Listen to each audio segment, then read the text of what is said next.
This podcast is brought to you by our friends at Anchor by Spotify. And if you haven't heard about Anchor by Spotify, it's the easiest way to make a podcast with everything you need all in one place. Let me explain. Anchor has tools that allow you to record and edit your podcast right from your phone or computer. No specialty training or equipment needed. When hosting on Anchor, you can distribute your podcast worldwide on listening platforms like Spotify, Apple Podcast, and many more. It's everything you need to make a podcast all in one place.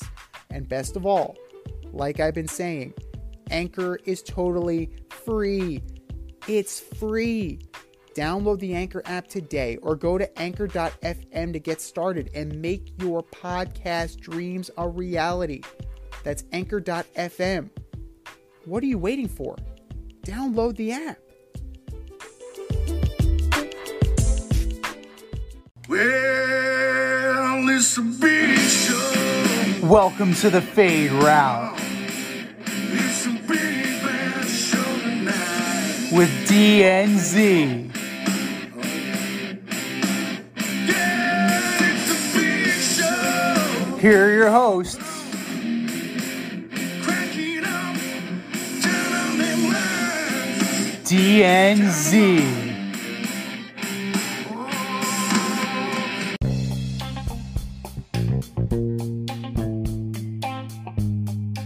Welcome to this week's episode of The Fade Route with DNZ. I am D, and we got a great show for you tonight. Jalen Hurts injures his shoulder. Carlos Correa and the Giants have a change of heart. And World Cup correspondent Gil Godoy joins us on the in-round. But we begin today's show with the World Cup.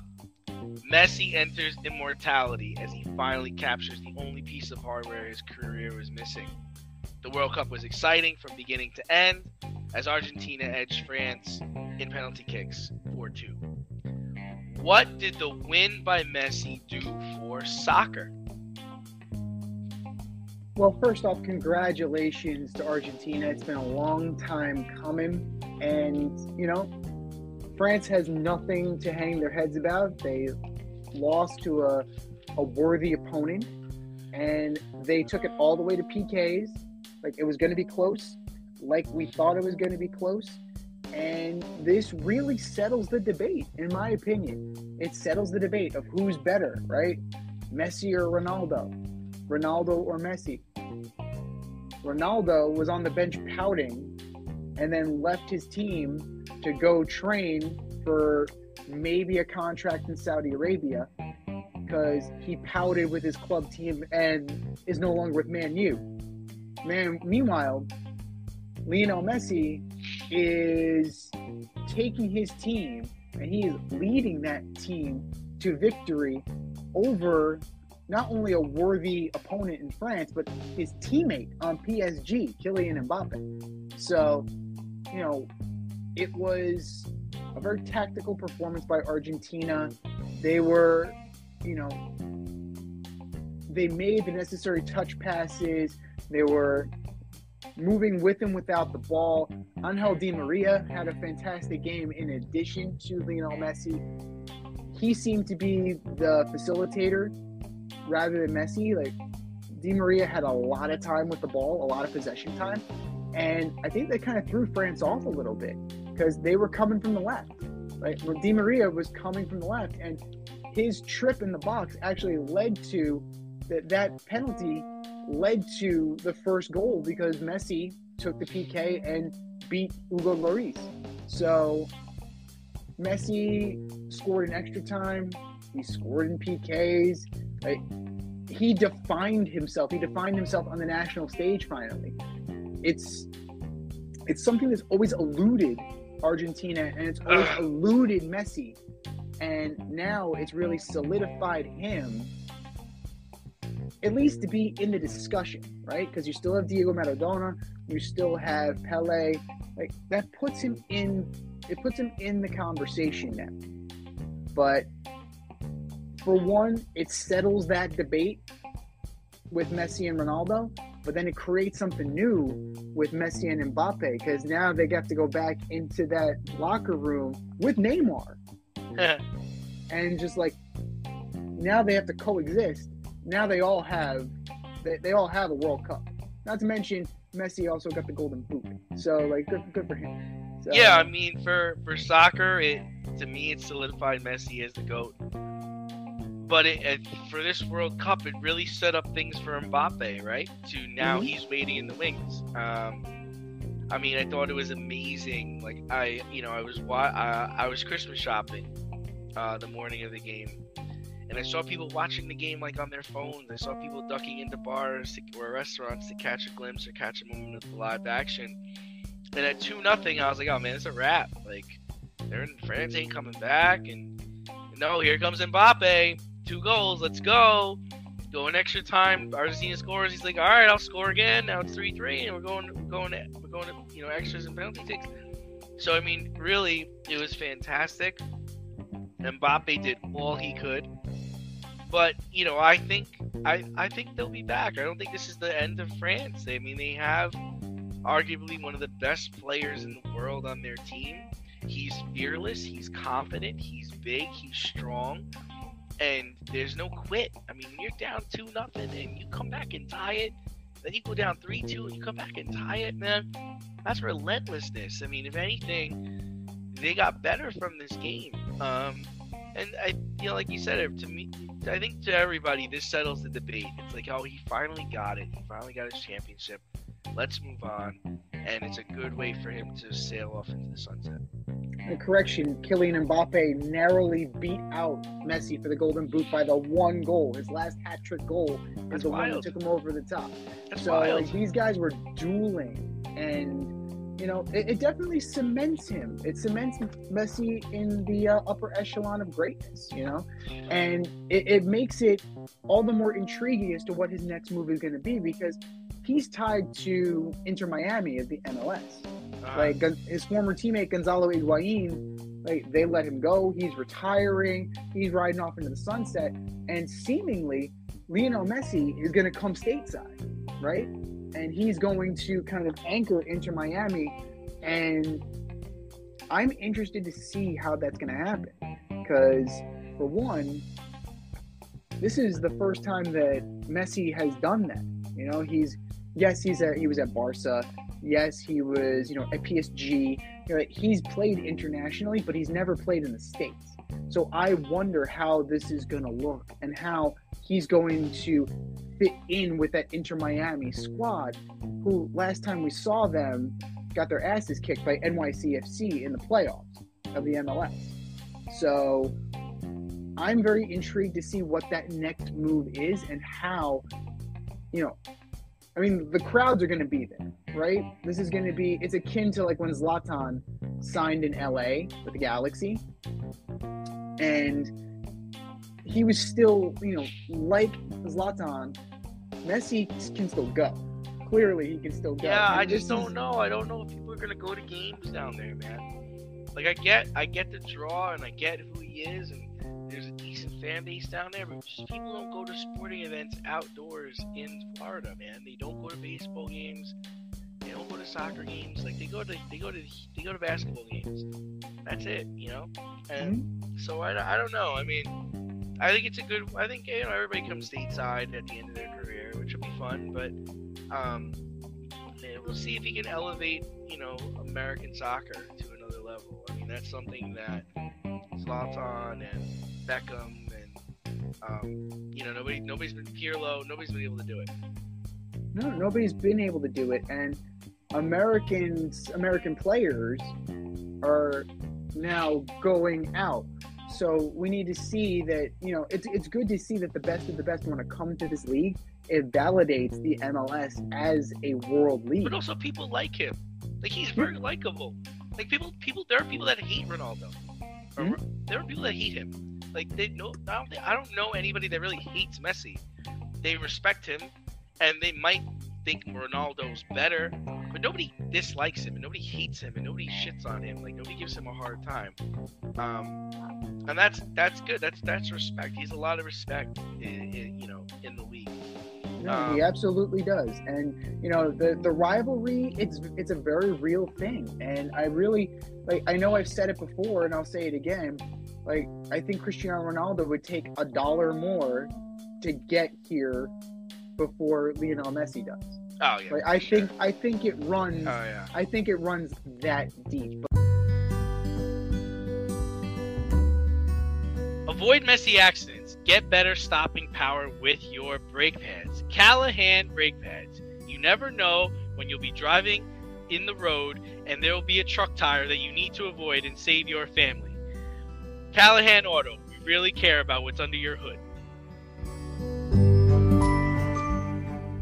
Speaking of running deep, we're moving over from soccer to football as MVP favorite of the Philadelphia Eagles, Jalen Hurts, may not play this weekend. He came down hard on his throwing shoulder in the Bears game, and the Eagles are debating whether he should play this weekend against the Cowboys. Now, they do have Gardner Minshew as their backup, so it's not like they have some scrub. The MVP is most likely on the line. The best record is on the line. The division is on the line. Should Jalen Hurts play this weekend? I mean, listen, I always err on the side of caution. Like, I am more along the lines of I wouldn't play him.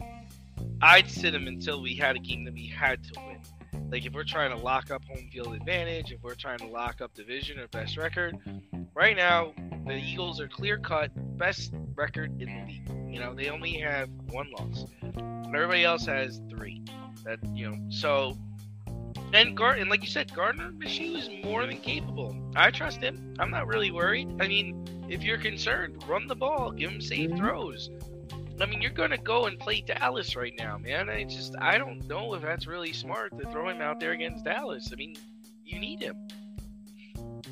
You absolutely need him. And you have the 4th best rushing attack in the NFL. Granted, that is with Jalen Hurts. But Miles Sanders and Boston Scott are more than capable of carrying this load. Yeah, well, he didn't carry shit over the weekend. He sunk my fantasy team. 2 points, dude. Guy fumbled and caught a pass for negative 13 yards. Why would you catch a pass for negative 13 yards? I don't know. Ask Chandler Jones about that. If he literally caught a pass for 13 yards and had, 20 yards rushing, I would have won. I only lost by 3. Basically because he was just a negative. He was just a negative, man. Well, they're going to need to rely on him because if Gardner Minshew is carrying the load, that's a recipe for disaster, right? This can't be the Gardner Minshew show. This has to be a full team tilt. So should we just not let any teams from the NFC South into the playoffs and just let everybody from the NFC East into the playoffs? Giants play good. Giants play good over the weekend. The Giants did play well. The Giants played very well. And the Commanders, they good too. They got hosed. They played well. They got hosed, but you know what? On the same play, Kayvon Thibodeau takes a finger to the eye. Penalties offset. Penalties offset anyway. No, don't go there. Don't be one of those guys. Come on, man. Watch the video. Kayvon Thibodeau gets poked in the eye. Oh, God. Watch the video. So I'm not even talking about the Matthew Berry vomit fest on Twitter about Terry McLaurin. So that one's a different story. But those 2 last plays, they offset by letter of the law. But let's focus on Philly and Dallas right now. Dallas is going to come into this game. They're going to come into this game with a chip on their shoulder because they got beat. They got straight up beat by the Jaguars. They were up 27-10, and they lost in overtime. Like, they're giving up 20 points a game. They're scoring 28. This is a game that is ripe for them to win. Rushing wise, Pollard and Zeke are right there with the Eagles, right? Dak is going to be the issue. Dak is the issue. Dak is the issue. He's either going to hold them back or he's going to be the guy that takes them to victory. Now, Jerry Jones invested this ass ton of money, this Brinks truck of money, right? Like, when's Dak going to get paid? When's Dak going to get paid? Dak got paid. Get Dak his money. Dak got his money. So now it's time for Dak to actually earn that money and win a big game. And I don't know if he can do that because the Eagles' defense is really fucking good. It's really good. I mean, you have, let's not forget that they also brought in 2 stud run stuffers. So you have Linval Joseph, you have Ndamukong Suh, you already had a core defense up front, you already have a secondary. Like, the Eagles are loaded. I don't know where Howie Roseman finds this money. Like, maybe he's calling Steve Cohen. I don't know how this is working. Quarterback's on a rookie deal. That's how it's working. But, I mean, is Jalen Hurts the MVP favorite? Is it his award to lose? I mean, I'm starting to think Justin Jefferson should be the guy getting the MVP this trophy this year. I don't know. At this point, the MVP is a quarterback award. Like, that's what it is. It's voted on. It's voted on as a quarterback award. So if you're looking at Jalen Hurts' numbers, right? 67% completions, almost 3,500 yards, 22 touchdowns, 5 picks. Very good. Very good. They're very good. Josh Allen, he's up there. He could be a dark horse. Patrick Mahomes, always a candidate. Justin Jefferson, like, I understand where we're coming from. It's the same concept that we were talking about last year with Jonathan Taylor or Derrick Henry the year before that. Should a skill position player be nominated for these things? Jefferson has 1,623 yards already. He's gonna have possibly a 2,500 yard season. Like, it's possible. Is it likely? No. But he can definitely make that happen. The way they throw the ball and Wait a minute. He's got 1,600 yards. You think he's going to go for 800 more yards in the next 3 weeks? It's possible. Jesus. The way they throw the ball? Maybe 2,000 yards. Hyperbole. It's not hyperbole. Like, the way they throw the ball and the way he's capable, he could easily rattle off maybe not 800. Maybe not 800. We'll go with a conservative close to 600. There we go. So, still 2,200 yards. So, he's more than capable. 7 touchdowns. That's the number that's surprising to me. As good as he's been, you figure he'd have more. Yeah, I agree with You figure he'd that. have more. I'm surprised. But, yeah.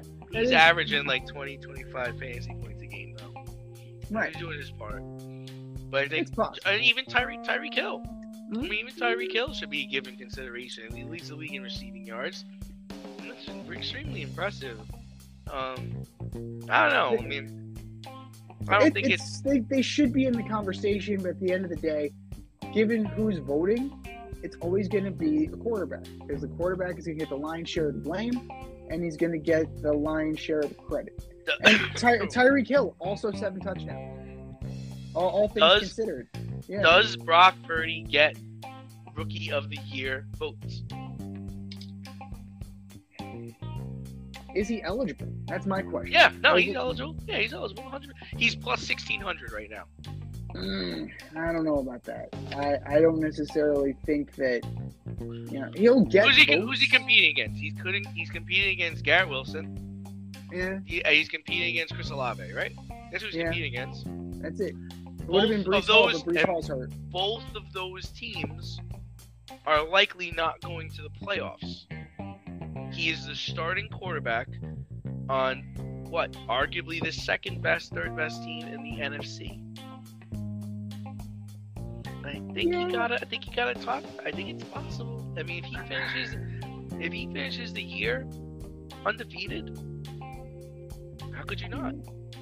Well, it's not like these other guys are way better. It's not like they're not doing anything that's incredible. He's going places and beating people, man. They haven't missed a beat. They haven't missed a beat at all, but at the same time, I would say of that bunch, the most impressive and most intriguing would be Olave, right? Because you're getting dick from Clout.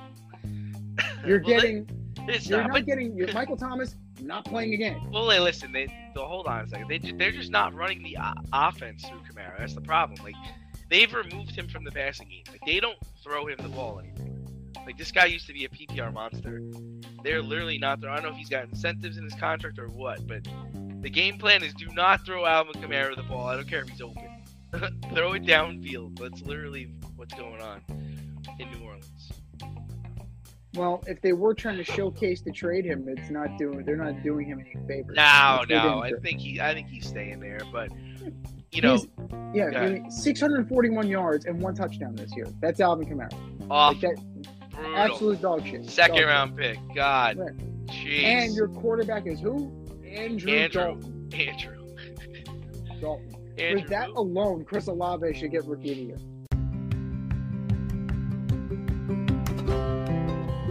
Do you love brownies? Of course you love brownies. But you know what's better than a brownie? A delicious, handcrafted, gourmet brownie delivered right to your doorstep. That's what our guys at Sweet Life Brownie Co. offer. Chef Tommy D and the crew offer a dozen delicious delights that you will crave, from the classic OB to Dutch apple to campfire s'mores and many more. Check out their website, sweetlifebrownieco.com, for their Friday brownie drops. At noon, their site goes live and you see what they're making. Since you're there, become a site member and earn points. You earn 50 points just by signing up. Make sure you follow on Instagram and Facebook too, at sweetlifebrownie_co, for the latest updates and their latest releases and creations. That's sweetlifebrownieco.com. Give them a call, 845-641-3043, and tell them D&Z sent you. That's sweetlifebrownieco.com, 845-641-3043. Sweet Life Brownie Co., because there's always room for a brownie. Well, listen, there were a few terrible losses over the weekend by various teams. The Colts blew a 33-point lead to lose to the Vikings. The Jets mismanaged the clock and lost to the Lions. The Patriots threw a pick on a lateral pass and lost to the Raiders. And the Cowboys lost in overtime to the Jacksonville Jaguars. Z, which loss was the worst? If we're going to do an impromptu order up here, I would say the Cowboys losing to the Jags was the least offensive, because the Jags came back and took it. All right, so that would be my number 4. Number 3, I would have to go with the Jets. The Jets mismanaging the clock the way they did. Zerline just shanking that field goal at the end. And frankly, I don't know if I'm the ref, I don't give Salah that timeout. I saw 0-0 before it was granted. Yeah, Time ran out. Yeah. Time ran out. Number 2, it's got to be the Colts. The Colts are definitely number. You're up 33 fucking nothing. You're up 33 nothing. How did Jeff Saturday not resign? Like right there, he said, "I'm gonna have 8 games, dude." No, you don't. You're done, bro. Shit, pack it in. It's over. But for me, the worst of the worst was the Patriots. I can't believe I'm saying that. They got their players panicked. It's got to be the worst. It's got to be the worst play of all time. All time. Ramondre Stevenson, what the hell are you doing? Like, go down. You're tied. You're going overtime. But what kills me is that's what they told them to get down. It's not like this was a play. They're like, oh, pass the ball around and try to score a touchdown. They were told to get down. My question for Jacoby Myers is, what did you think Mac Jones was going to do with the ball when he caught it? He can't throw a forward pass. What's he going to do? Is Mac Jones going to run for a touchdown? Like, what? This was your master plan? To throw it 30 yards backward to Tubby Mac Jones? Even he's like, is he throwing it to me? Why? Why is this happening? I'm just going to bat it down. I'm going to bat it down. I'm about to bat it down. And here comes Chandler Jones. It's like, oh, shit. Oh, no. Then he just puts his hand in his face and throws him down. How embarrassing. Like, what in the actual fuck is going on? I don't know. And for this to come from a Bill Belichick coach team, Like, that is mind-numbing. Derek Carr's reaction was priceless. He's like, they show him watching it on the big screen, and he's like dumbfounded, like he can't believe what he's watching. He's like, did Chandler Jones just catch the ball? Like, what is happening right now? What the fuck is happening? It's like, we won? It's like when Malcolm Butler picked off Russell Wilson and Brady had that reaction like, oh shit, we won? Oh my God, we won! You know, Carr didn't even get that excited. He just was like so perplexed by, like, how did this happen? Like, hey, how? Like, I mean, yeah, I'm with you. I think to me, it's the Patriots. It's the worst play of all time. I actually feel terrible for Matt Ryan. I read a stat. Let me see if I can pull this up real quick. I'm pretty sure Matt Ryan set a new all-time low this weekend. He's now been the end of the biggest blowout, the biggest blown leads in international game history, regular season history, Super Bowl history, and NFC Championship game history. Oh my God. That's Matt Ryan, and they're making the move to Foles this week. I don't really get that. Listen. They still put up 33 points. I mean, you could totally hang this on Matt Ryan. I'm not saying you can't, but they still put up 33 points. So, they wound up losing their running back, I think, at one point. Yeah, Taylor's done for the year, I believe. But, so... I mean, that's just a bad look, man. I mean, how many times this year has Matt Ryan just wanted to retire? Like, you got benched for... I don't even know the guy's last name. Ellinger, the immortal Sam Ellinger. Yeah, Sam Ellinger. Now you're getting benched for Nick Foles. At some point, you just gotta be like, yo, I don't want to be here anymore. Like, this was just a bad idea. I'm just done. Like, how do I get the fuck out of here, right? Like, I feel terrible for him. For him. At the end of the year, he can always take a job backing up Zach Wilson or Mike White. It seems to work okay for Joe Flacco. Like, it's kind of ridiculous to me that, I mean, there's so much negative on Matt Ryan's resume that So it's much. like an epitaph, man. And you think about all the great weapons he had in his career, and you just got to one, and you blew a lead and lost. It's like, damn. And I picked them to do well this year. I thought they were going to do well. I said they were only needed. Like, even Phillip Rivers did better than this dude. Like, jeez. Like, this has just been such a terrible situation. But, when you look, unreal. I mean, when you look at the league, right? If we're looking at the league, if we're looking at all the games that were played this past weekend, we look at all the teams in contention or close to contention. Like, who do you really want to see succeed? I mean, see, I gotta be honest with you. Like, almost all these teams, I don't care about. Like, I don't want to see San Francisco. I don't want to see Brock Purdy. I don't give a shit about him. The Titans are trash. I don't want to see them. I mean, Seattle could be a nice story. Kansas City, I guess. I mean, but I've seen it already, right? Mm-hmm. Buffalo excites me because, okay, this is their time, finally. I can get on board with that. Detroit's a nice story. I can get on board with that, too. The Bengals, I'd like to see the Bengals get back there. They're fun. It's interesting. Philly, it's like, do we really have to deal with Philly? I mean, we just dealt with the Phillies. Now we got to deal with the Eagles. Like, do I really want to deal with that shit? Like, I mean, there's just more teams I don't want to see than teams I do want to see. The Vikings, I guess. I mean, they've proven they can come back. They make things interesting. I don't want to see Tom. I love Tom. I don't want to see him. I'm done. He's done. They look awful this weekend. Awful. Well, he did it. He did it again. The son of a bitch did it again, Like, we were talking about it, we were joking about it last week, Baker Mayfield and all that. And then he went and did it. The son of a bitch did it again. He gave Aaron Rodgers hope. Yeah. They won. Yeah. They beat the Packers, are now talking playoffs after beating the Rams 24-12. But that's another team I don't care for. I don't really care. I don't care for it. Aaron Rodgers has been garbage this year. And I mean, I haven't seen him a bunch. I mean, I just look at his fantasy stat lines. He's like got 12 points, 13 points. It's like, dude, you're another guy. Get out of here. with those two running backs, you guys can't do more offensively. Don't just tell me it's because of your shit receivers, your rookie receivers. I don't want to hear that nonsense. I don't really want to hear This is it. what happens when you take all the money. That's why Russell Wilson didn't have anybody around him for years. What's another team? Miami. Like, I guess. I mean, they're kind of exciting. I could wait a year on Miami. You know, I want. I mean, that's who I'm interested in. Kansas City, the Lions, Buffalo, Minnesota, the Bengals, and I guess the Eagles. But I really don't want to see the Eagles. But we'll go around the league. You know, I'm interested in Buffalo just for the simple fact that Buffalo's a juggernaut. I want to see Kansas City. Yeah, they're ready to go. They've been knocking on the door.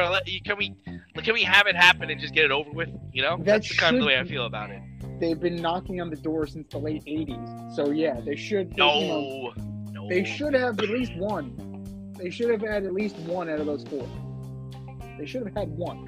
And unfortunately, it probably should have been the Scott Norwood one. But I'll take it as a Giants fan.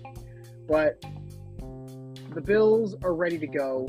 The Chiefs are ready to go. The Bengals, I like seeing the fact that there's no Super Bowl hangover there. Right. I like that. He's playing exceptional.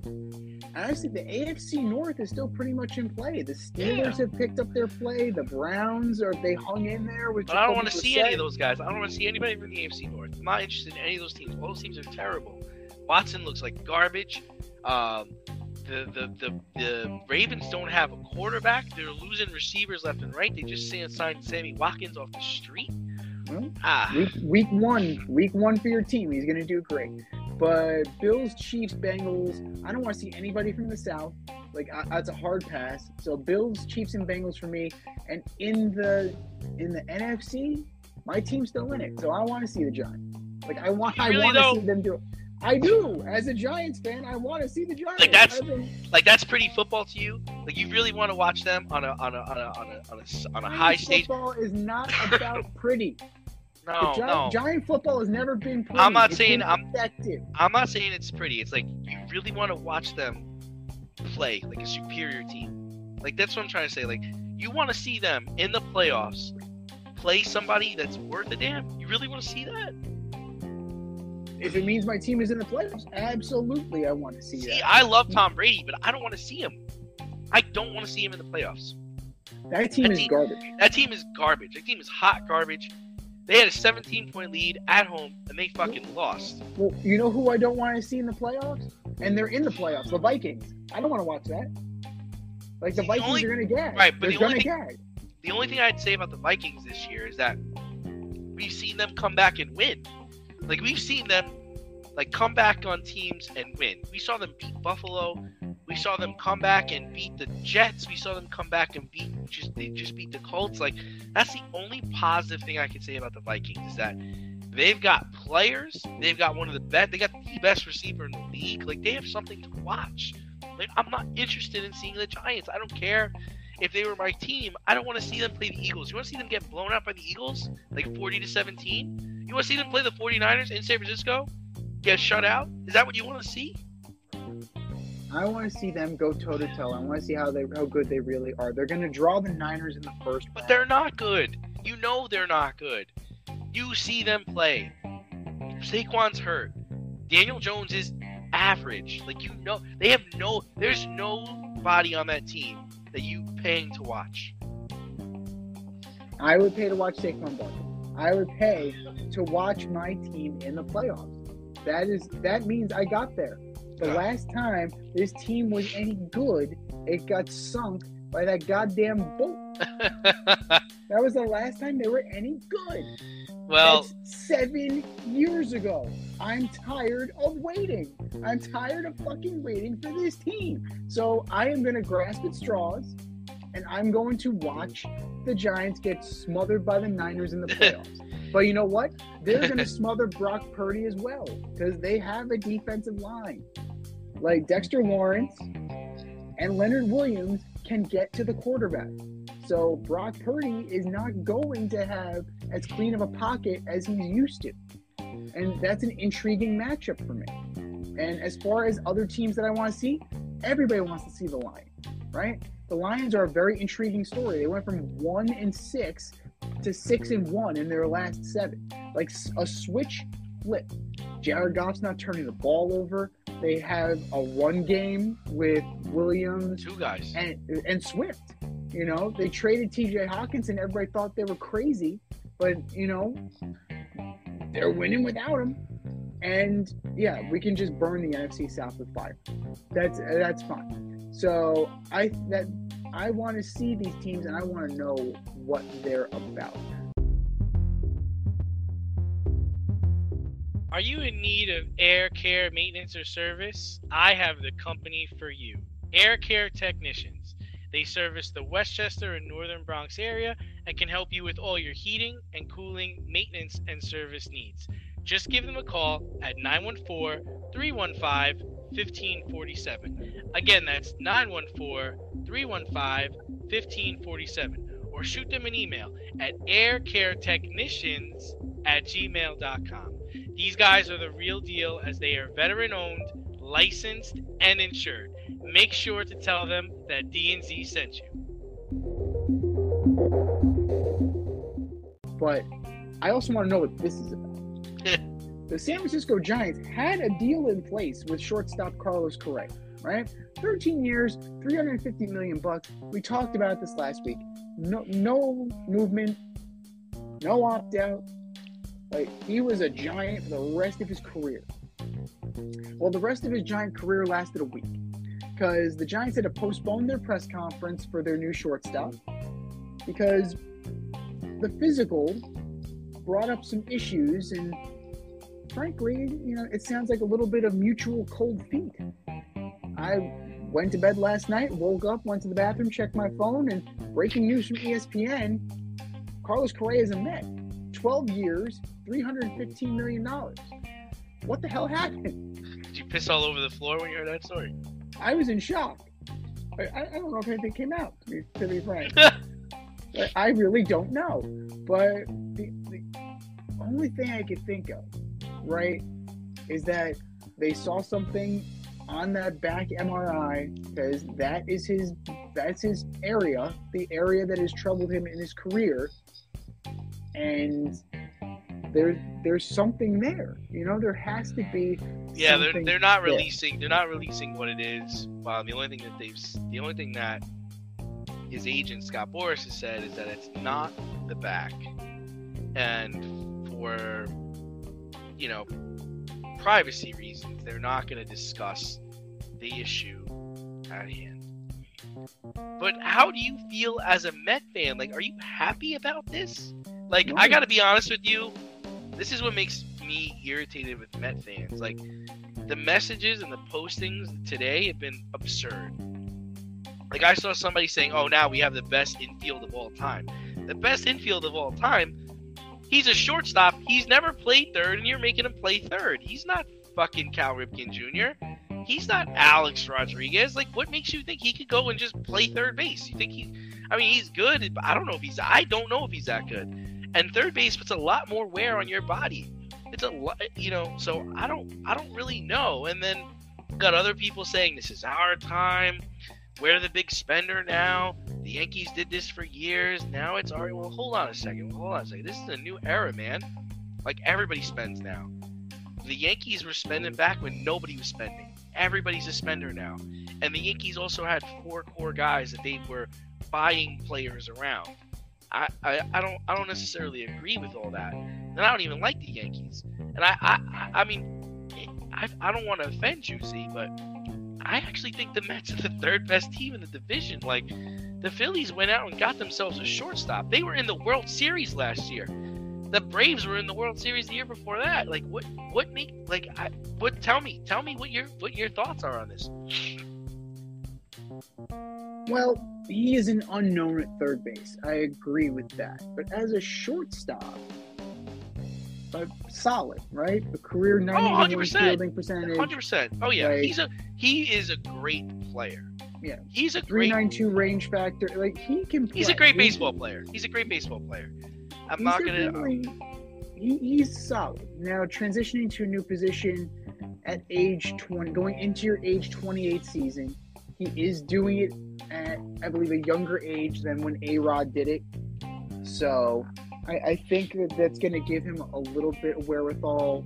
Having the DH in the National League now certainly helps. So they can move him. They have Eduardo Escobar as a backup.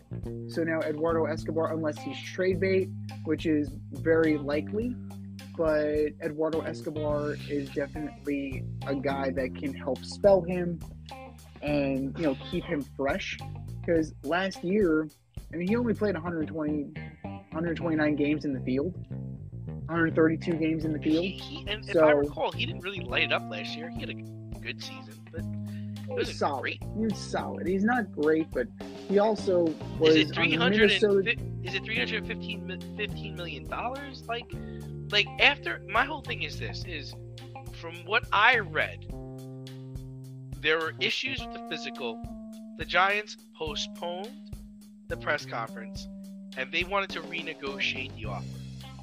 Okay, they never called to renegotiate the offer, and the Mets came in and said, "Hey, we'll give you $315 for 12 years." I think that's what it is. Mm-hmm. And he's like, "Okay, great." So my whole thing is like, did the Mets do their due diligence here? Did you guys look at this physical and you're like, all right, we're good. Like, I'm not concerned. You're not concerned. We're going to roll with this. Did something come up in the physical like, all right, we can live with this. It's okay. But the other thing is, who the fuck are you competing against? Like, who else wants him? Well, let's see. The Twins were going hard for him for a reunion. But he didn't want to go back there. We know he did not want to go back there. He wants to go to whoever will pay him the most money. Right. Exactly. Right. So you can't. If he wanted to go back to Minnesota, he would have went back to Minnesota. Okay. The Giants offered the most money, which is why he was going there. The Giants do a physical. Not now, dude. You know what? I don't know. We got to think about this a little bit more. And if you're Steve Cohen and the boys, it's just Billy Epler, you're like, yo, let's just do this. Is that the mindset? Because if that's the mindset, that's got to make you extremely nervous. It's very aggressive. It's aggressive to the point of stupidity, especially for this guy. Not to mention the fact that he was on the 2017 Astros. Like, that doesn't sit well with me. Like, I don't. And you also already have a shortstop. You do have you absolutely have a shortstop. But the fact that he's changing positions, I don't mind so much. Because he's already damaged goods. You move him over to a place where you don't necessarily need the range. Shortstop is a range position. You know this. You need to have somebody that can cover ground. Yeah, but at third base, you need to be durable, man. You need to be taking hot shots at the hot corner. You're going to charge in on the bunch. You're going to be diving out of bounds. You're running into the stands. You're making quick decisions. I'm not saying you can't do it. I'm just trying to say, like, you're paying a third baseman all this money rather than paying a shortstop all this money. That's got to change the game a little bit, right? I think he's willing to do it, first of all. So I think he recognizes that the writing is on the wall. See, you would eat shit for $315 million. I'll fucking play anywhere. I'll fucking play anywhere on the baseball field for $315 million. No, he absolutely would. And he's demonstrating that he will do that. And hey, Carlos, yeah, we're going to give you $315 million, but you got to play third base. Third base, right field, left field, center pit. I'll fucking pitch for $315 million. That's it. That's the attitude you should have for the amount of money that you're bringing in. And I think his body will actually hold up better because he is a bigger guy. So that definitely will help as well. Now, defensive shifting is also changing, right? Next year, you need to have 2 guys on either side of second base. You need to have 4 infielders, mandatory. So that is definitely going to change some things. So what worries me a little bit more is McNeil at second, more so than Correa at third. As a Met fan, McNeil's okay. Like, sometimes he scares you. Sometimes he's good, sometimes he's bad. But he'll make mostly of the routine plays. Overall, I don't know. He's solid but unspectacular, and the shifts that may actually kind of losing the shift may kind of hurt Jeff McNeil defensively. But I don't know. Like, for me, it's more of a chemistry standpoint. It's more of a fit in terms of New York. He's a chesty guy. Carlos Correa is already a chesty guy. And the New York media is going to come after him. And they came after Javi Baez in the same way. And I don't know. Like, that first slump, yeah, he was able to do it in Houston. Houston's not New York. Like, we have established this. Minnesota is not New York. Like, that is something that he's going to have to deal with. He's going to have to deal with the scrutiny every single day. He's not going to have 81 home games in a respite. He's going to have 81 road games, and then he's going to have a critical media at home.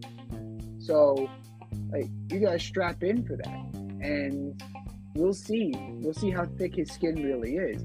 But if he is the guy that the Mets think he is, then, you know, this is a crazy lineup now. Like, the depth on this lineup is insane. Once you shed James McCann, and whether it's Francisco Alvarez or Omar Narvaez or Tomas Nido, whomever that may be, like, that and left field are still your weak spots. But I got to ask you, the Giants whiffed on Judge. Now the Giants whiffed on Correa. What's their plan now? You know, that was the first thing I thought about when the story broke. I was like, oh my God, what are they going to do? Like, what are you doing? And part of me is like, maybe they dodged 2 bullets. Like, maybe this is okay for them. You know, maybe this will work itself out in the long run. I mean, I am not on board with the Correa signing. I wasn't on board with it when the news broke that he was going to go to the Giants. I thought that was a bad move by the Giants. Chris Russo, who was a Giants fan, said the same thing, didn't like the move. The Judge one stings a bit because I think all their eggs are in that basket. They're like, okay, we're going to make him the biggest offer. He's coming home. We can't miss this. This is a can't miss thing, and they missed. And, you know, in the long run, right, the Judge contract's a bad contract, right? It's a bit in the long run, it's a bad contract. So, you know, maybe they were going to become the new Anaheim Angels with Pujols. So I'm not worried about them. I think they dodged 2 bullets, and you know, they got to figure it out. I mean, I feel bad for their GM. He might need to get fired over this because, you know, where your negotiating skills. But, you know, I think in the long run the Giants will be okay.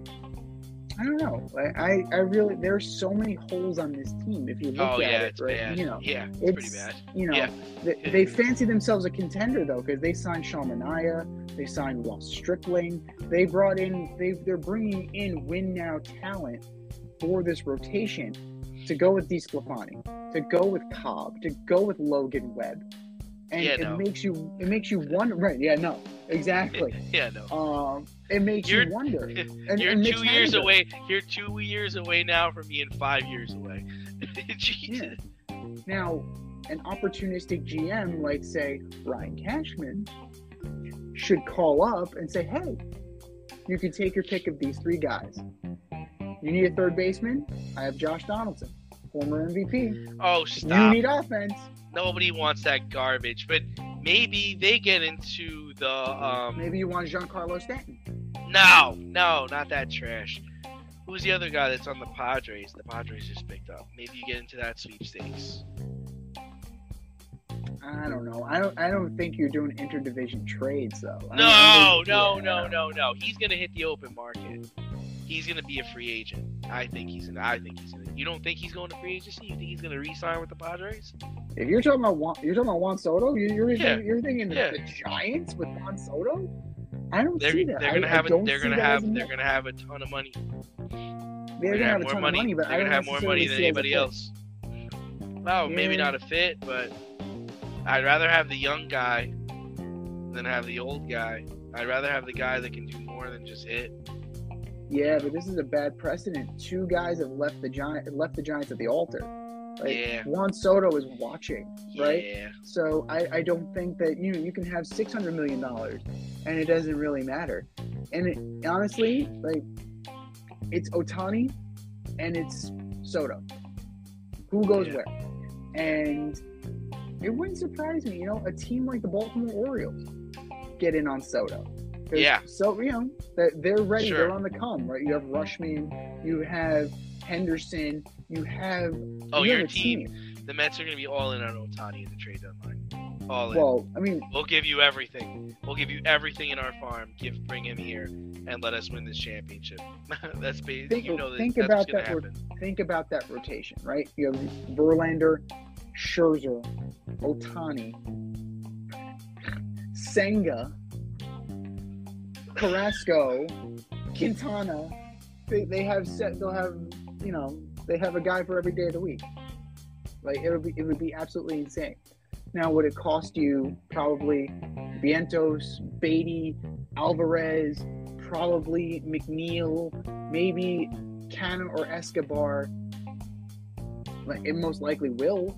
And if I'm Perry Manassi and I want that haul, but I think Met fans would make that trade-off if it got them the World Series. That's the thing. I think the mindset is shifting, right? I know you were talking about what you saw on Twitter, but Met fans are kind of embracing this. Like they're like nouveau rich. They're like nouveau riche. They're like embracing the fact that they have money and they can do stuff with it.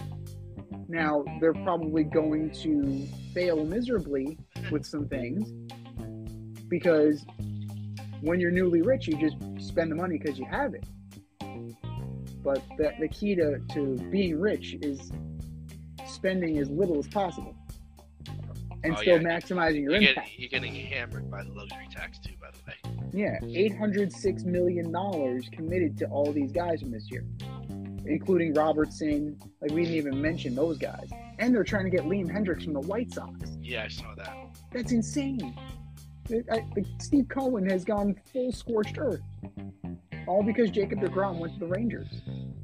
It's absolutely nuts. And it brings me back to the Yankees. They need to do something, man. Like they're getting lapped. They are getting lapped. So the Yankees need to get on to something. Carlos Rodon is not enough.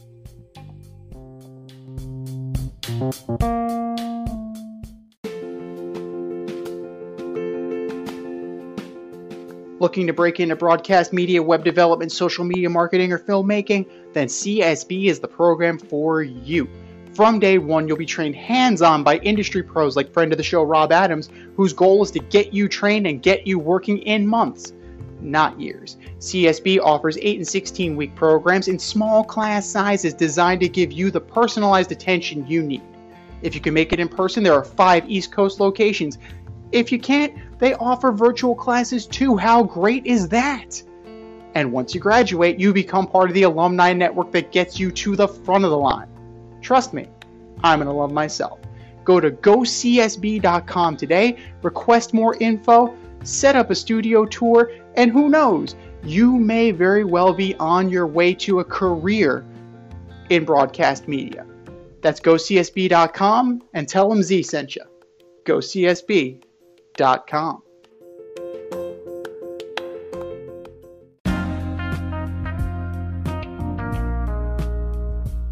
It's the In Route, where friends of the show get a special segment with us.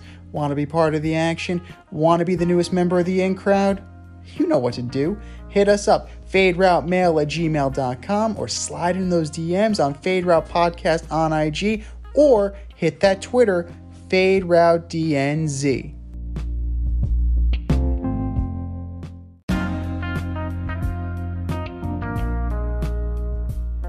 Joining us on the In Route this evening is our World Cup correspondent, owner, and designer of FCK Clout Apparel, New York City realtor, and vlogger extraordinaire, Gil Godoy. Thanks for coming on, Gil. Hey, how are you guys? What's up, G? What's going on? Fantastic. So, I mean, you partied in the hotel bars, you drove the deserts of the Middle East, and stepped foot in the Persian Gulf.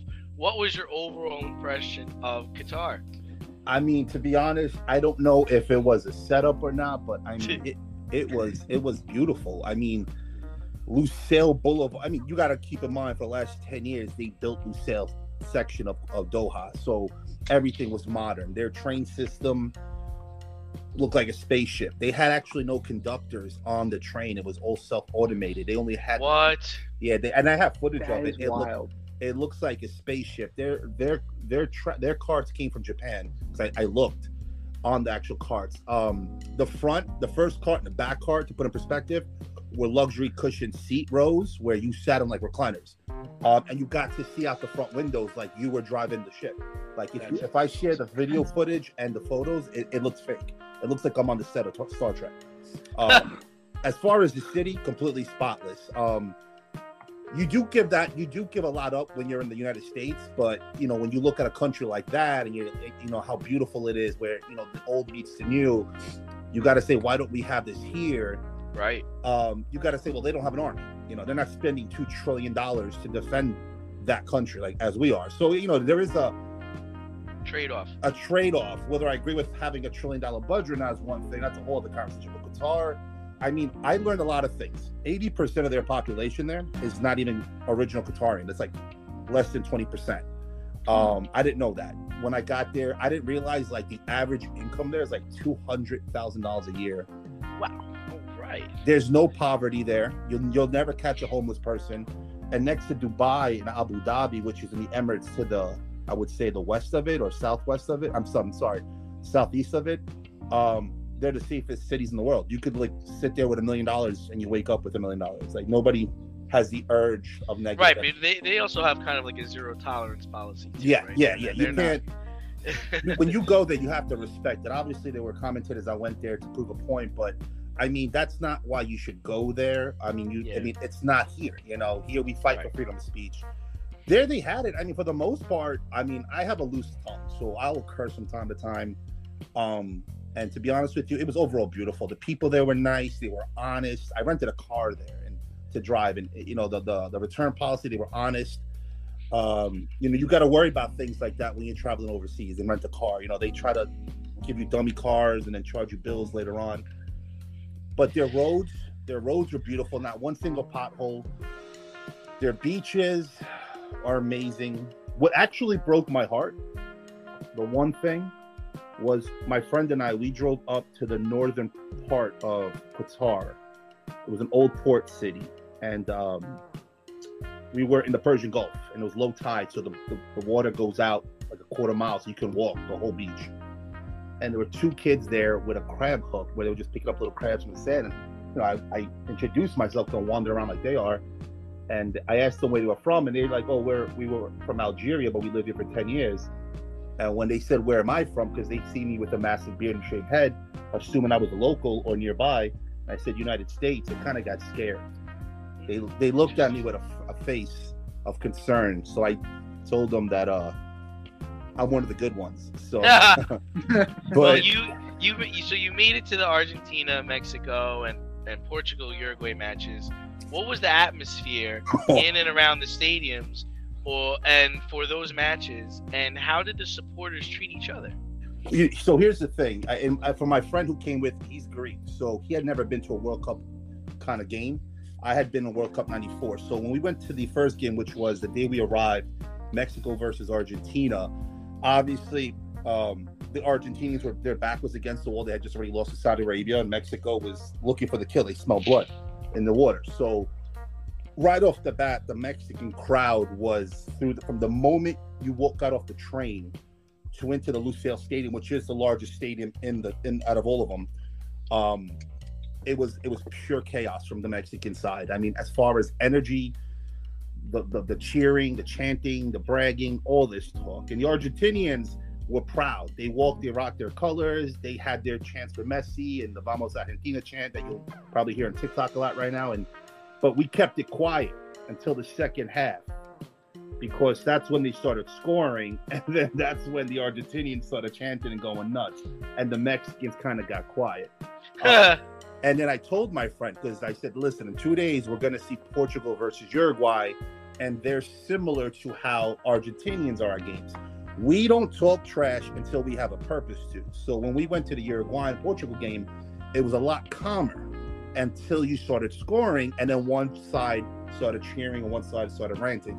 That's when it started getting loud. But the atmosphere with a Mexican crowd against Argentina was way different. It was like a 9 on the Richter scale, and the Portugal and Uruguay was like a 4. You know, the energy levels are too different. But gotcha. It was still fun overall.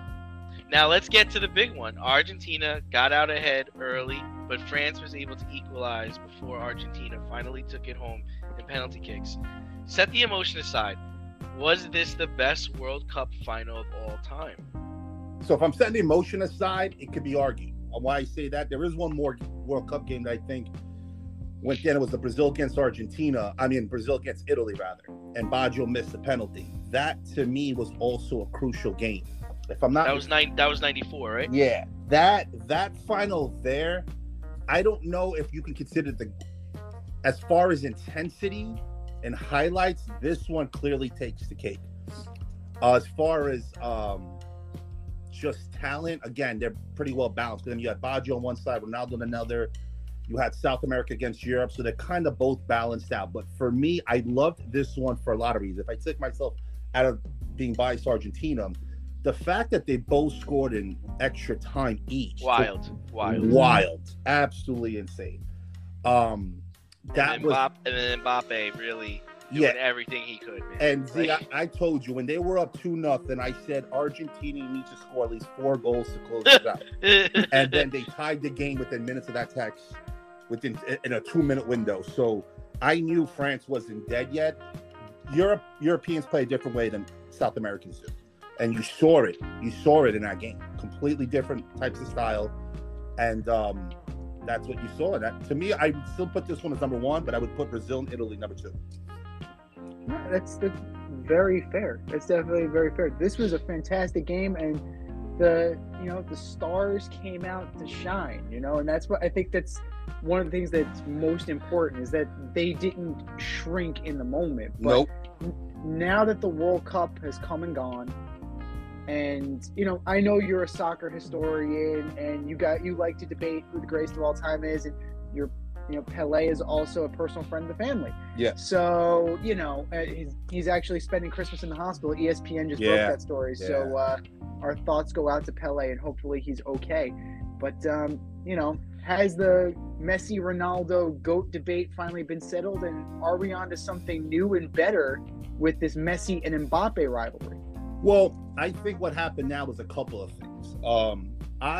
As an Argentinian, 8 years ago when we were in the finals, Messi, people forget, was now a villain to us because he didn't win the game. And the country kind of turned their back on him for a little bit because, we came off of losing the Copa America and all that to Chile, then that, and then he quits right afterwards. He showed a lot of emotions that we're not used to seeing from our top stars.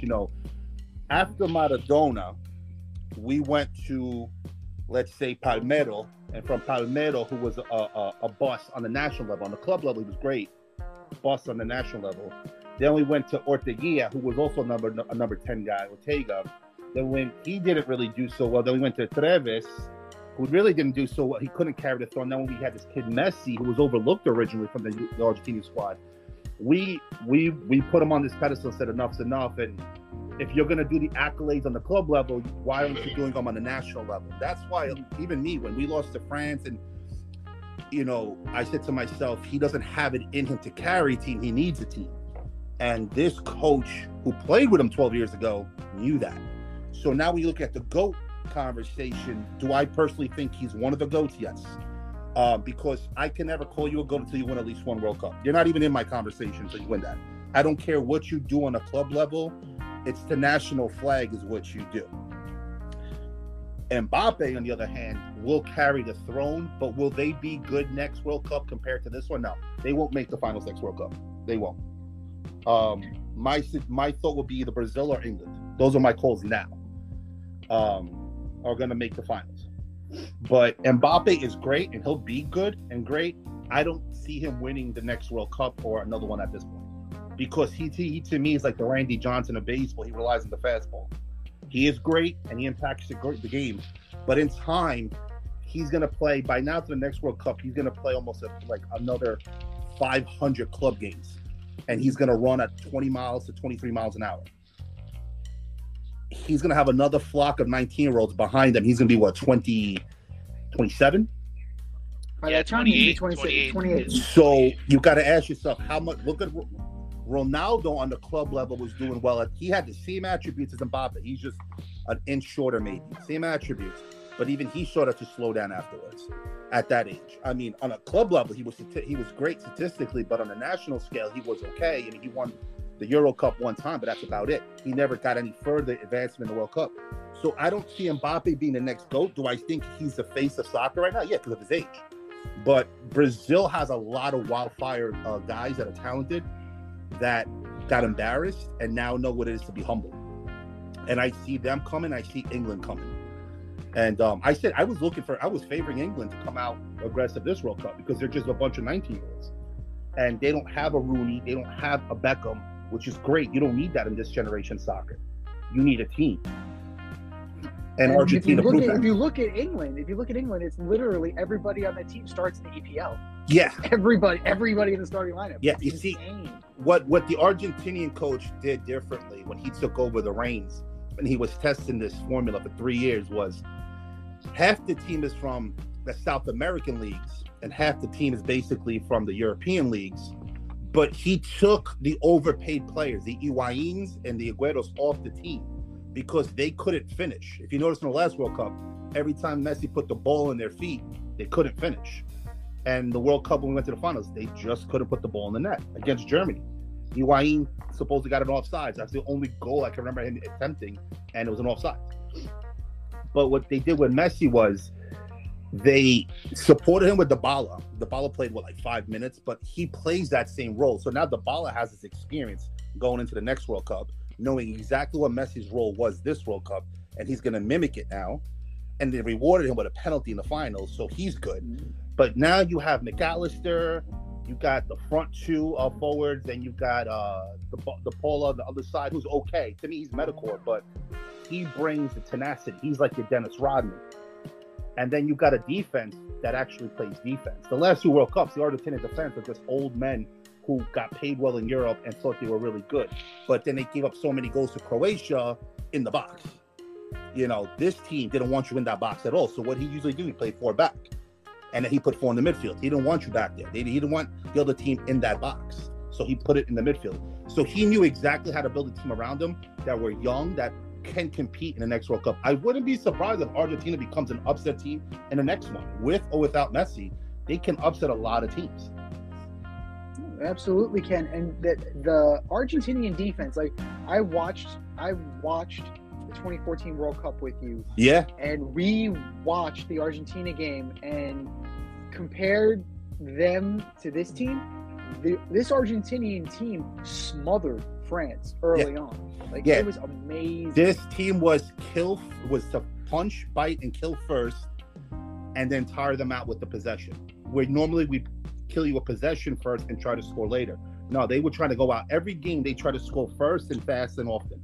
That's why their shots on goal were probably a lot higher this World Cup than the last two. And they were just more efficient with the ball. They played more tactical, what I would call triangle offense in this World Cup than ever before. And then this, to me, defines what Messi and Argentina was good at. The second goal with France, when the defender takes the ball from the French forward and sends it to Messi in the midfield, the guy on the lower half of the screen, you would probably see on the right side, midfielder, he stutters or he hesitates to attack Messi. But what Messi does right there in the blink of an eye is he touches the ball, then passes. Instead of just doing a 1-touch, he does a 2-touch. Messi, knowing that his forward's going to run up that line, he touches the ball, which then at that moment makes that midfielder commit to attack him, then flicks it up the field to him, to his forward, which then runs down the field to then shift it over to Di Maria. If he never touched it that second time, that midfielder would have stuck with that forward and that play would never exist. But if you slow that move up, that literally defines how technically sound this team was. They knew exactly what he was going to do at all times. So they anticipated that 2-touch move and he knew exactly when to cut. So he knew exactly when that midfielder was going to commit. It's crazy if you didn't see it in live time, but Messi touches that ball twice to stop it and flick it up the line. And it blows your mind, because when you see it in slow motion and you see it in real time, you're like, I just can't believe I witnessed that. And that one move or two moves defines how that team was playing that whole World Cup. Yeah, they were playing some of the best football I've ever seen, and they were just playing very, like, it was very tactical. Like you said, the best way to describe it is tactical, but we're going to transition from football to American football. Yeah, buddy. So your New York Giants, my New York Giants, they're 8-5-1 after beating the Commanders with a little bit of questionable efficiency at the end. But who cares? They're poised to make the playoffs right now, and who would have thought that was coming? But what's their ceiling this year, and do they need to bring in Odell Beckham Jr. to reach it? No, they don't need Odell Beckham. Would it be great to have him? Probably, but to be honest with you, I don't see it happening. I think he's going to command too high of a price tag for what his value is. He hasn't had a complete season in so long, and he's had two devastating injuries. It's not like they were sprained ankles. This man has torn ligaments, and he's not a 6'4" wide receiver. He's a 5'9" guy. So unless he's coming in, taking a veteran's minimum kind of deal and running the slot to replace the old Shepherd, so be it. But we don't need deep bomb threats like him, and I don't need 3-finger catches in the end zone. What we do need is a bruiser in the back line to beat up the D on the running side, because Saquon is not the bruiser. You know, I'm used to seeing Brandon Jacobs and Bradshaw. I love that type of running game. I love Saquon, but if we keep him, we need to draft that. And I'm all applying to the draft game, because this year is a unicorn year for the Giants. I don't know how many people are aware of this, but like the Giants' payroll was like zero compared to the rest of the league. We had some really ugly contracts because of our last ownership management. So this new coach didn't have a lot to work with. And to pull off more than 3 games, I would have called it. If you and I sat in the bar, Z, like we used to do and pick out the playoffs for the NBA, like if we did this for the Giants, I would have said the Giants were lucky if they got 3 to 4 games this year.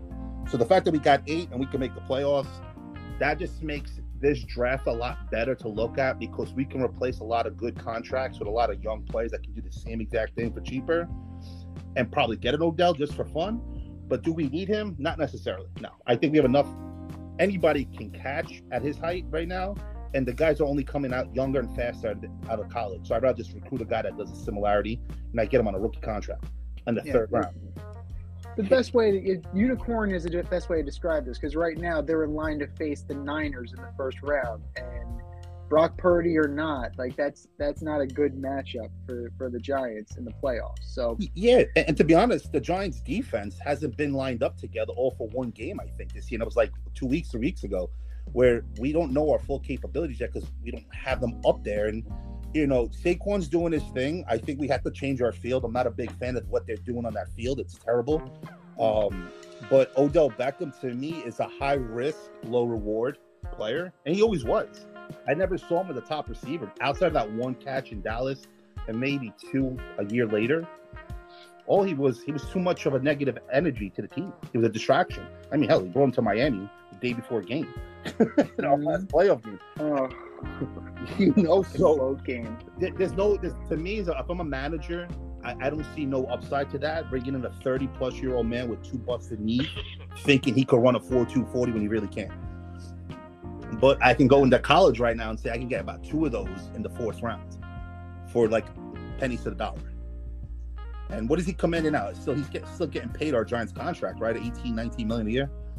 He's on the Giant contract through a couple different teams. Yeah. So I don't know who the hell's paying. I think the Rams. At this point, like everybody is divvying up. But I mean, the Giants, this season's a unicorn season. I didn't expect them to get more than 3 to 4 games, and I knew they were going to be the bottom of the totem pole. And I didn't even think the Redskins were going to do that great. I thought we were both going to be in the bottom. But I mean, I'll take 10 wins because I think we have a chance of, depending on the quarterback for the Eagles, depending on how his arm is, if the next couple of teams can still hit him when he comes back. I know he's not playing this week, but he's playing the following week. If they can hit his arm, I said the Eagles can't operate without him. So I'm like, the Giants have a chance of putting him out, you know, at least bruising him into the playoffs. Yeah, no, totally. And it's within the realm of possibility. They're better. The Giants are better than the Colts And Yeah. the Colts put 33 on the Vikings in the first half, and the Giants get the Vikings this weekend. So 10 wins is actually really within the realm of possibility, but we'll get you out of here on this one, G. Cool. We know you're a diehard Met fan. Correct. I've been to games with you. Like, we've had spirited debates Yep. about the Mets, and Uncle Stevie is going crazy. They lost DeGrom, they lost Bassett, they lost Walker, but they brought in Verlander, Senga, Quintana, and now Carlos Correa at like 3 o'clock in the morning. Yeah, Like, that's insane. It's like I went to the bathroom to check my phone. Like, what the? Well, why? How is Carlos Correa a Met? What is this? This is kind of a sick joke. Yep. So grade the offseason so far, and do they still need to make moves for that for them to go over that top, or like is Correa it? I like all he's doing, and I appreciate an owner in New York that's finally willing to put their money where their mouth is. Since George Steinbrenner, who was always a villain, if I'm not even a Yankee fan, he would at least put his money up at time to time. He was probably the only owner in New York that would actually do it, because Will Pons wouldn't. We know what's his name, the Knicks owner wouldn't do it. Oh, God. Or if he did, it'd be for a guy like Amari who had like 2 blown out knees and no health insurance. But going back to the Mets, this guy's willing to put $500 million in 2 months on this team. So he's at least saying to the management, I did my part, you got to do your part. I think the best thing this team can do right now, the Mets, is all meet up at, spring training and keep their mouths shut. Don't create any attraction to you and just perform on the field. That's all you can do, because the last 2 seasons, they've won 100 games respectively, let's say, and then they choked. And they're just basically back to the same routine of there's always next year. They're still on that road, because I'd rather you win 75 games to win me a World Series than win me 100 and then lose first place and don't even make the playoffs. So don't get my hopes up with $500 million if you're not going to perform. And I think that's what's going to matter the most now, because the media is waiting. The media is waiting to talk to these players now and start, stressing them out. Verlander, we're going to see. I mean, can he deal with New York? I mean, Randy Johnson couldn't. A lot of pitchers came into New York and couldn't deal with New York. And granted, we're in Queens, it's a little different, but still, it's the media that's not. Losing DeGrom is not a big deal to me, honestly. If you're going to tell me right now that the Mets gave up DeGrom and got a solid starting 5 in return, then I'll take that. Because when DeGrom was here, he played how many games? And how much were we paying him? Yes, I love his Cy Young. I love all that. But what good are you if you're not around, And he believes he's going to win somewhere else. Good for you. He deserves the money. Go to Texas, get the tax-free money. Keep believing this 6th or 8th place team is going to win a World Series tomorrow. Good for you. But you're not. I have no animosity towards him. He deserves it. New York wasn't his thing. And I genuinely believe that he just didn't want his family being raised in New York. I think that was the thing. With everything happening in New York, I just genuinely believe he didn't want his family in New York anymore. And that's why he chose. There was no beef. There was nothing. He just said, I want out. He got out when he did. And the Mets, we have a new owner at the right time. And he just said, here's the checkbook. Go nuts. Like a Disney movie. And I think that as long as they all keep their mouths shut and stay out of trouble, the Mets, can go far. I mean, we're going to see from, we only have a couple months till spring training. Yeah, so, I'm gearing to make some Mets hats and go to spring training in Tampa with them eventually. I got to design my Argentina championship hats, and then I'm going to design some Mets hats for this season, where I want to actually go down and create some content for the new season 2. Because I go to DR in January, the first week, and then right around the corner is that. So I want to be ready for that and be able to hand out some hats to the players. Like I'll spend a weekend in Tampa and just do that. So that will be one of my to-dos this year, is to go to Tampa, see this new team. Because I've never been. And I want to see what this team's all about. I mean, if you're wasting $500 million, those ticket prices are going to be crazy. We're not going to see no more of those free shirt Fridays. I mean, no. Those ticket prices those jerseys are going to have to be paid somehow. So $5 upper deck tickets Wednesday nights, those are gone. So you know what I'm saying? Like, that's what we always did. I mean, we always bought the upper decks and just stayed in the liquor area. But I mean, the good tickets, I won't be. I mean, he has to figure a way to make money back. So when you spend $500 million in 2 months, there has to be a business move to make that money back, and you're not going to get it back in just jersey sales. The Mets fans aren't like that, where we're just going to buy a Verlander shirt tomorrow. Other guys fans are cynical. Yeah, you know, like he's only here for 2 years too. So right now, our guy's about win right now, and I don't blame them. The Dodgers are doing it. The Giants are trying to do it. The Phillies are trying to do it. It's a win right now mentality. And a lot of sports in general, just like that, win right now. We don't have time to just rebuild, especially in football too. You don't have time for rebuild. You can't predict the future and injuries. You got to win right now. No, you totally are right now, and you're winning right now. So the Trying. OG Triple G, you're doing, man. Trying. You were at the World Cup. I know that was a goal of yours, and you made it happen. Yeah, that was about 5 years in the making. That was not cheap by any means. By no means. Well, when I look at hard work pays off, brother. Yeah, I appreciate it, but that was an experience. I tell you, man. I mean, I don't know how the Americas are going to hold up. I'll be honest with you. If all of the Middle East could just hold World Cups, do it, because the way they hold the crowd control, the train track, like everything was controlled. Like it was never. Like I have a video on one of my vlogs where 80,000 of us are going to the train station, and they had it in such a controlled way that outside of just bumping into each other because you want to talk to everybody.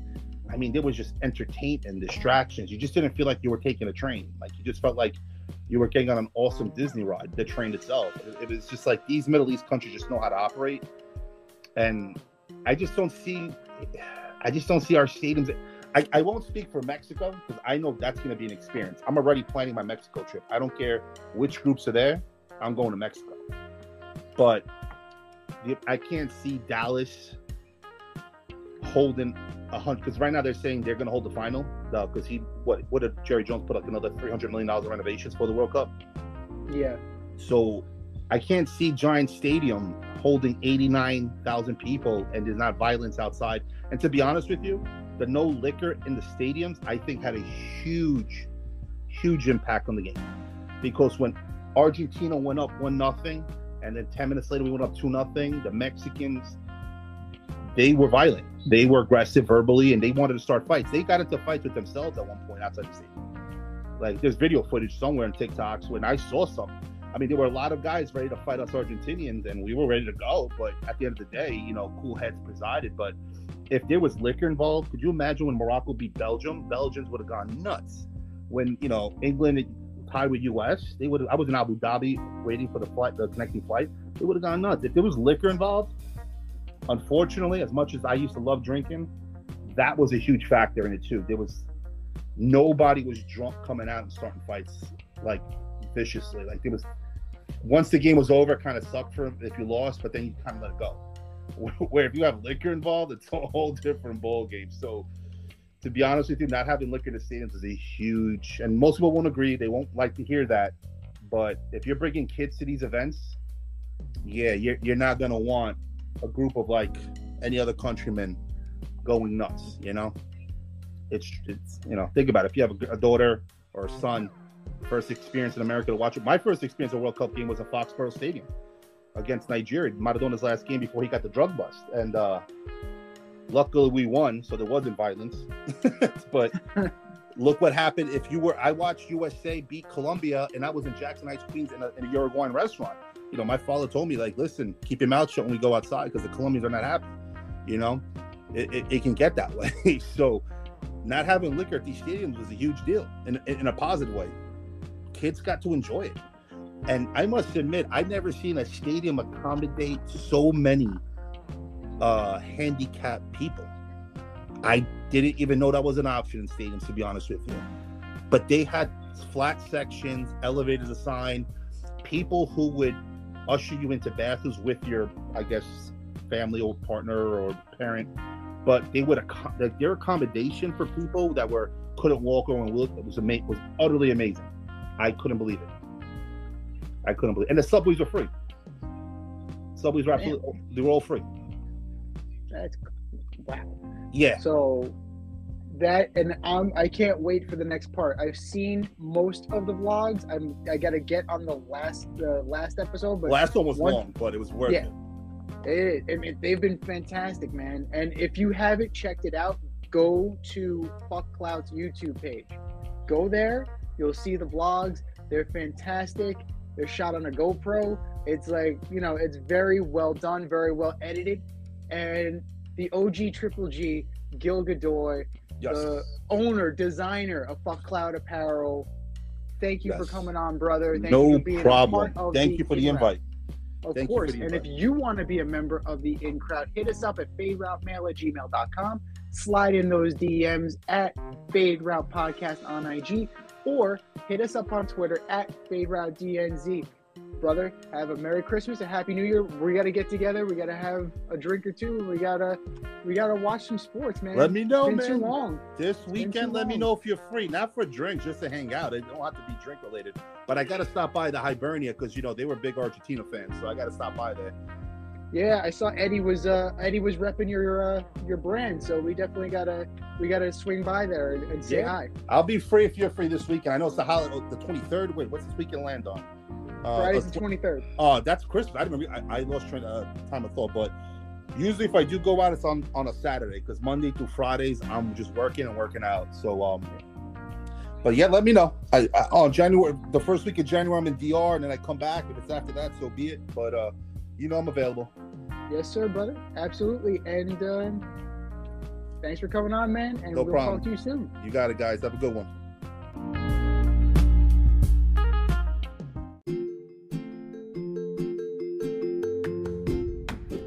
You can't help but smile when you see a balloon. The simplest occasion is a party. Westchester Pop Stars, located in New Rochelle, New York, offers balloon styling and decor for all life's events. Birthdays, anniversaries, weddings, showers, school and corporate events, store openings, or just because. Westchester Pop Stars takes balloons and shapes them into works of art, creating decorative installations for your special occasions. No event is too big or too small, and their custom personalization service is top-notch. Westchester Pop Stars is a private studio, quickly expanding. In-person consultation is by appointment only. Send an email to westchesterpopstars@gmail.com for more information or to schedule an appointment. No need to hire an event stylist. All you need is balloons. Currently servicing Westchester, Putnam, New York City, and Connecticut. To find Westchester Pop Stars, search for them on Instagram, Facebook, or Google.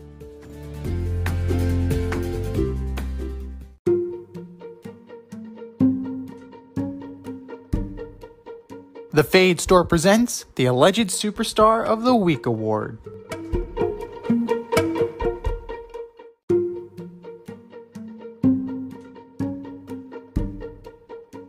All right, boys and girls, you know what time it is. It's time for the Alleged Superstar of the Week.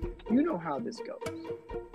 We put up a poll on our Twitter page at FadeRouteDNZ, and you vote, and you vote, and you vote, and you vote, and the winner of said vote gets a shout out on this here show and the coveted ass trophy. Do you know who took home the coveted ass trophy last week, D?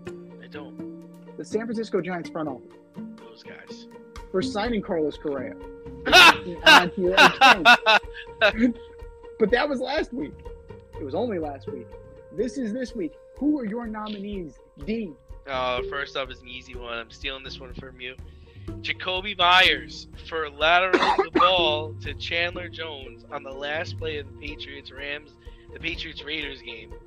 Did you think Mac Jones was going to catch the ball and run for a touchdown? Like, what the hell were you thinking? Jacoby Myers, you're my Alleged Superstar of the Week. Next, Dak Prescott and the Cowboys. Man, Dak, you can't be throwing interceptions in overtime. I know it was a drop pass, but dude, it's on you. Dak Prescott, you're my Alleged Superstar of the Week. And last but not least, I feel terrible about this, but it's Matt Ryan. Matt, 33-point lead on the road in Minnesota, and you blew it. Good Lord, dude. Good Lord.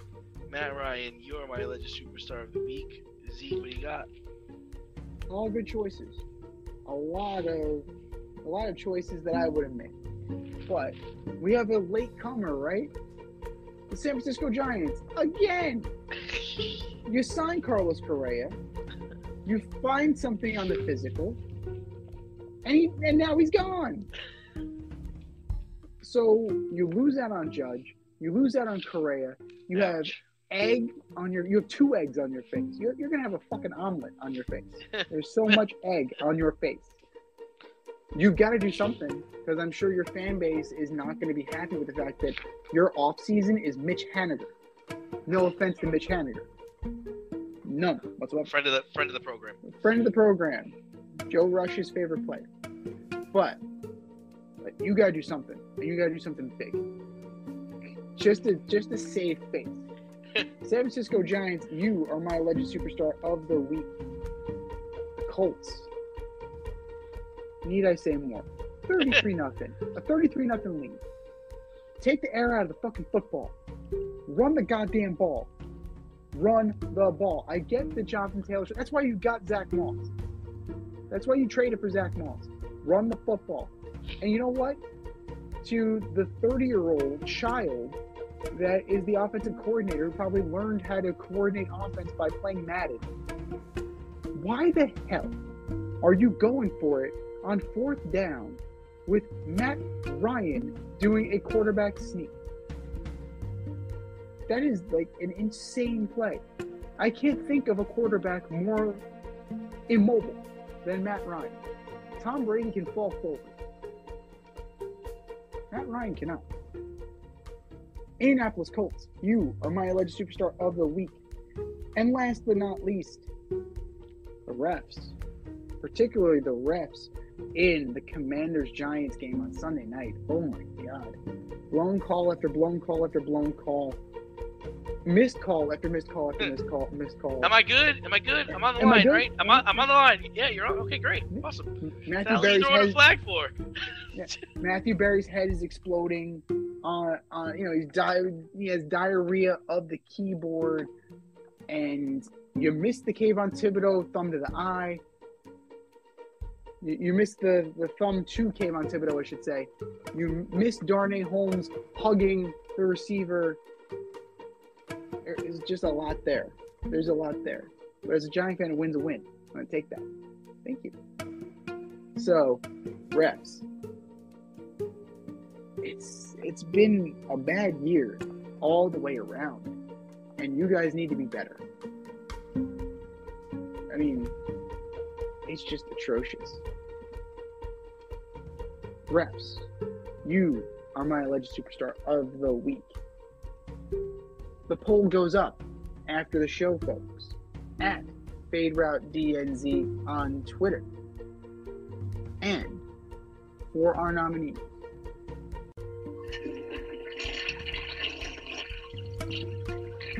just do better, boys.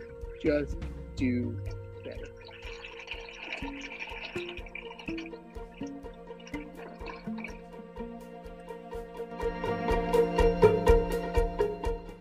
Need some last-minute fantasy football advice? Then the boys at the Fade Route have you covered. Tune in every NFL Sunday to Red Light, Green Light 1, 2, 3 with DNZ.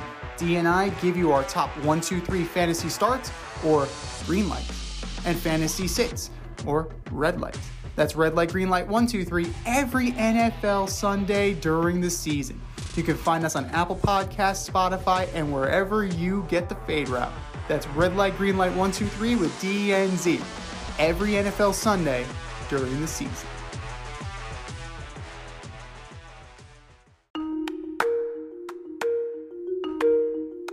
Let's run the option and give you our picks for the week.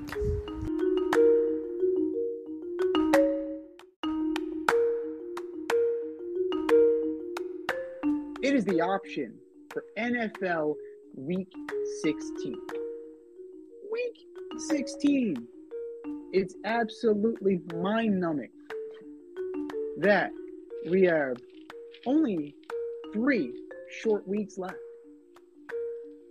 But you can still join our CBS Pick'em League.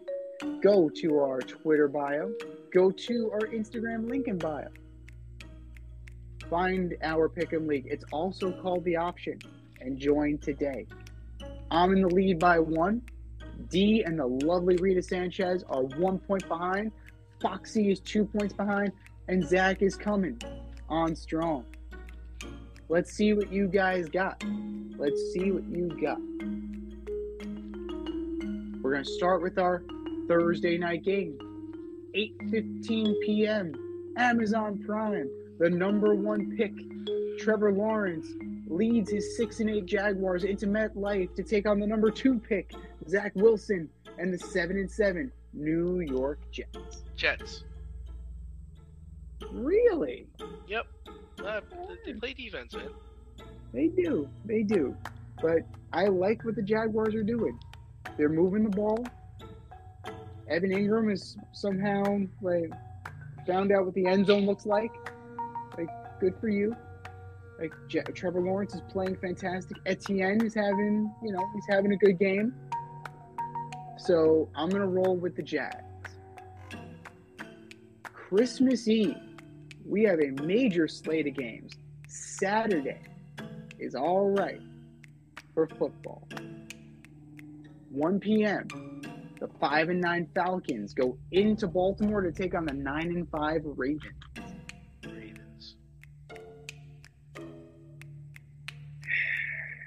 It's got to be the Ravens. Like, they cannot lose to Desmond Ridder and the Falcons. They cannot.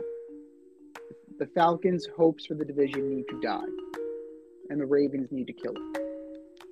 The 7-7 Detroit Lions go into Carolina to take on the 5-9 Carolina Panthers. Uh-oh. That's a tough one. I am going to go with the Lions. I'm taking the Lions too. To me, it's not that close of a decision. Defense is playing. Goff is flying high right now. The run game is solid. And at the end of the day, Sam Darnold is under center for the Panthers. The 11-3 Bills go into Soldier Field to take on the 3-11 Chicago Bears. Oh, come on, Buffalo. Yeah, it's not close. The Bills are going to go in and they're going to tear it up in Chicago. The 5-9 Saints go into Cleveland to take on the 6-8 Cleveland Browns. The Browns. I'm going to go with the Browns as well. They have a running game. The Saints apparently do not. And Andrew Dalton is still under center for the Saints. I don't get that. The 7-7 Seahawks go into Kansas City at Arrowhead to take on the 11-3 Kansas City Chiefs. Yeah, I mean, Chiefs. How about them Chiefs? Seahawks were a nice story, but they seem to be fading. And the Chiefs are a far and away better team. The 8-5-1 Giants go into Minnesota to take on the 11-3 Vikings. Vikings. This is tough because we've seen the Vikings lay an egg, but I don't think that the Giants have a corner that can handle Justin Jefferson. So I am going to go with the Vikings. The 10-4 Bengals go into Foxborough to take on the 7-7 New England Patriots. Man, the Bengals. How the mighty have fallen. I'm taking the Bengals as well. Over under, 1 half of football played by Bailey Zappi on Sunday. Oh, under. Possible. They're mulling a change. I've heard they're mulling a change.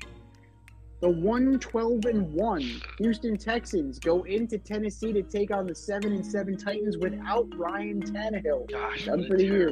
terrible game that is. The Titans. Your division leading Tennessee Titans. Think about that. Oh my God. I honestly don't know at this point. I mean, you're going back to Willis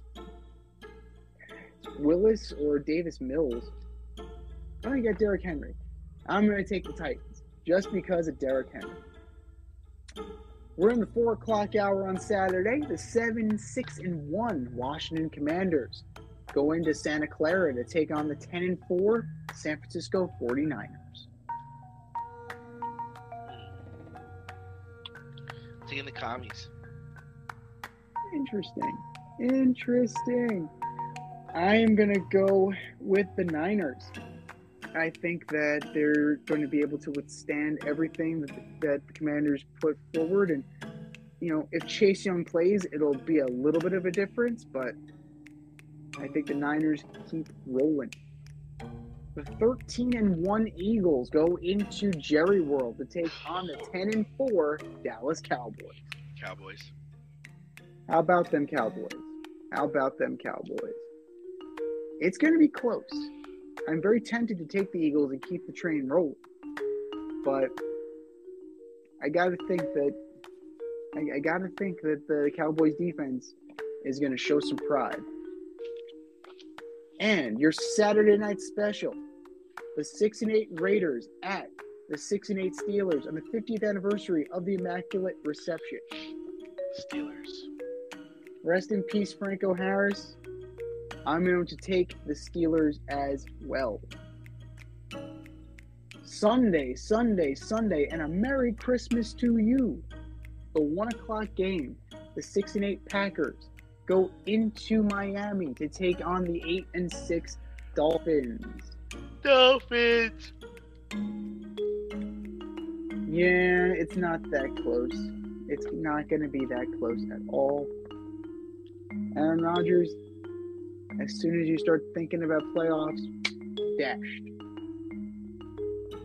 Just when you're about to sit down for Christmas dinner, how's this one for you? On CBS and Nickelodeon, 4:30.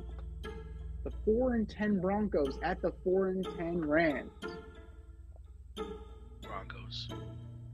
Oof. How's that turkey tasting? Hot Not garbage. very good. This is bad. Brett Rippon versus Baker Mayfield. Like, I don't know. This is trash. Football? Gosh. They might be playing checkers.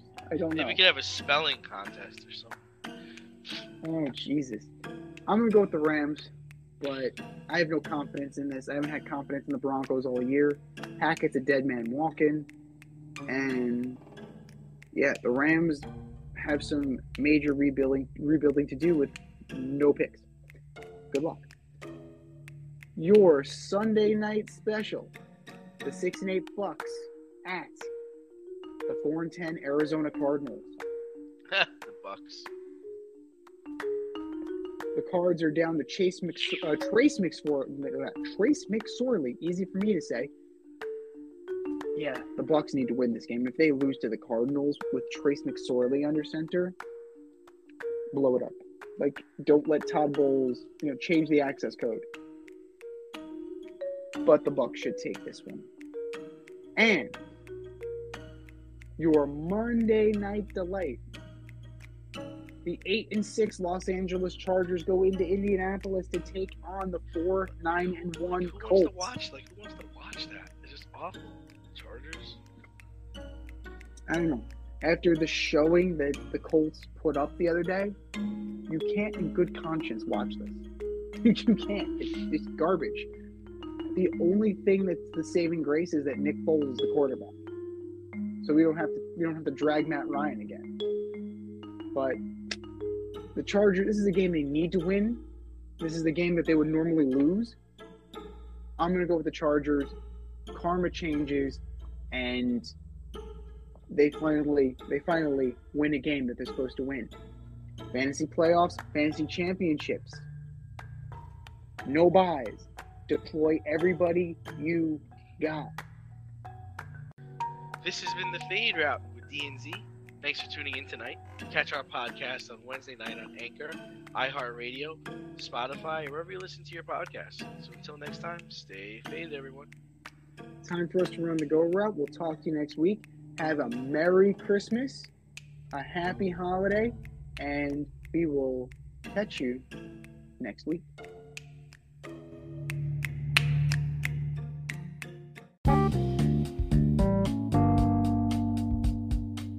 Want to get on the action, we want to hear from you. Hit us up, faderoutemail@gmail.com. Slide in our DMs on IG at FadeRoutePodcast. Drop us a DM on Twitter at FadeRouteDNZ. Comment on our YouTube channel, The Fade Route with DNZ. Questions, comments, picks, segment suggestions, you name it, we want to hear from you. Get at us, in crowd.